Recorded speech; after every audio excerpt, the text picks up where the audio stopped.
ठरलं तर मगच्या आजच्या भागामध्ये आपण बघणार आहोत अर्जुनला काहीच कळत नसतं की सायलीच्या आईबाबांचा शोध कसा घ्यायचा. त्याने कुसुमताईकडेही चौकशी केलेली असते पण कुसुमताईलाही काही माहीत नसतं.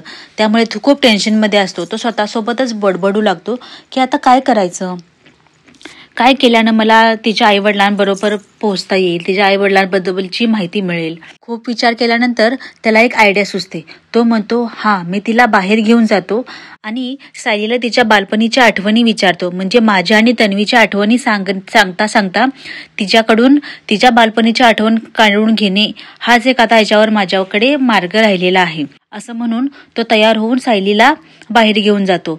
पाऊस पडत असतो आणि ते दोघं जण आईस्क्रीम भेळ वगैरे खात असतात. तिथे शेजारीच 2 लहान मुलं खेळत असतात. त्यावर त्यांना बघून अर्जुन सायलीला म्हणतो, लहानपणी मी आणि तन्वीही असेच खेळायचो. तन्वीला चित्र काढायची खूप सवय होती. तुलाही अशी काहीतरी आवड होती का ग सायली?